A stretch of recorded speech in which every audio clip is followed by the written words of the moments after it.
I'm Amanda, and this is Kyle, and we are here to tell you your opinion on The Social Network. I also want to add that we have too many pillows on this couch. We have 4 pillows. Too many.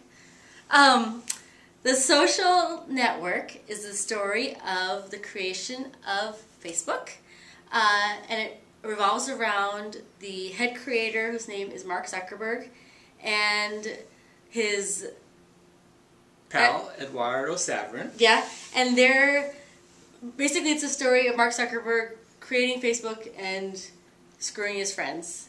Mark Zuckerberg in real life is a notorious asshole, and this movie... That's not the opinion of... We are here to tell you your opinion. No, it's a little bit. No, it's not. Absolutely not. But the movie is sort of... is the story of everyone revolving around Mark Zuckerberg as he creates Facebook. Right. So... Initially, the initial thoughts after this film were, one, that I really liked it, two, Amanda didn't. On the drive from East Grand Forks to Grand Forks, I managed to convince her that she did, in fact, like it. And I thought, one, it was a really well-told story. The acting was, well, not maybe Oscar-worthy, it was actually really quite good, in my opinion. And I think that because of the fact that it is a well-told story, and it is somewhat of a new story, that is the creation of Facebook, not that one friend screws over another to make money.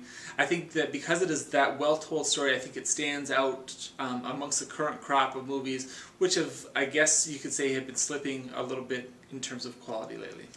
Here's why I liked it less than Kyle, although I did like it, is that right now it's the middle of October, and this is award season for movies, when all of the studios release what they hope will be their Oscar movies.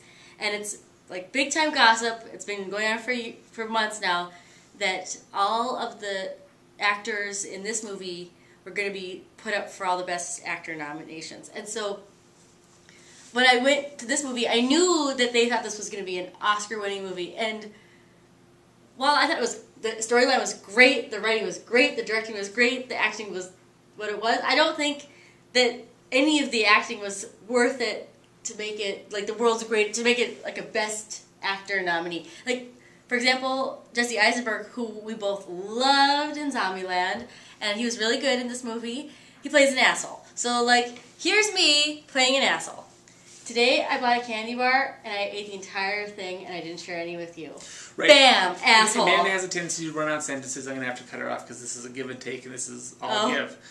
She's viewing it in context of, one, it being Oscar season, two, and seeing it as part of the bigger picture, and two, because she reads a lot of celebrity gossip, she has a preformed opinion. If you view this movie in a vacuum for the movie that it is, without taking into account the fact that it's Oscar season, the hype, the gossip around it, it's a good movie. It's a good, well-told film. She's letting the other stuff temper her opinion here. And it's unfair to the movie. Listen, it's a good story. It's a good story. It's a very, timely story.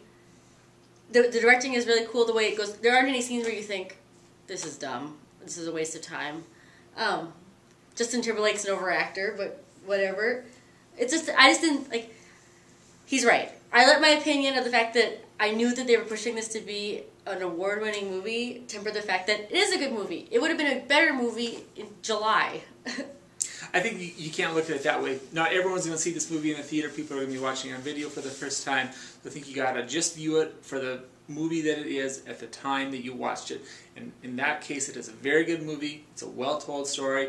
I think people of all ages, even if you're not computer savvy, if you're not a Facebook user, you'll still enjoy it because the base story here is relatable to anyone.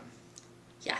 It's also a good story about how quickly social media has taken over basically our entire society, because they become famous and they become billionaires in a matter of years. Right, but I think that is a secondary issue in the film, and it's basically just an old-fashioned movie about friends screwing over other friends for money. But it's not really about money, because Mark Zuckerberg doesn't care about money. He doesn't, but everyone else around him doesn't. One thing we talked about right after the movie is how, Amanda thought, because she has sort of a writing background, that there's no arc for the Mark Zuckerberg character. Yeah, he is viewed, in my opinion, he is the sun, and the other planet, or the other actors rather, are the planets revolving around him, and the solar system is what makes the movie. Because he doesn't care about the money everyone else here does. Literally everybody else cares about the money. That's what, the movies focuses a lot on the litigation, and they all care about the money.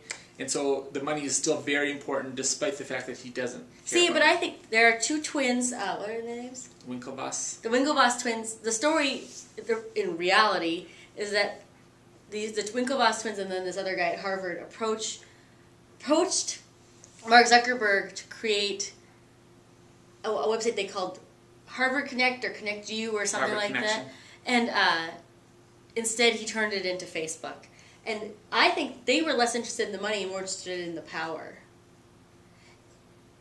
Whatever. Whatever. We can't. There are a couple maybe throwaway lines in the film that was supposed to be sort of they wanted, I guess what it boils down to is they wanted a dating website.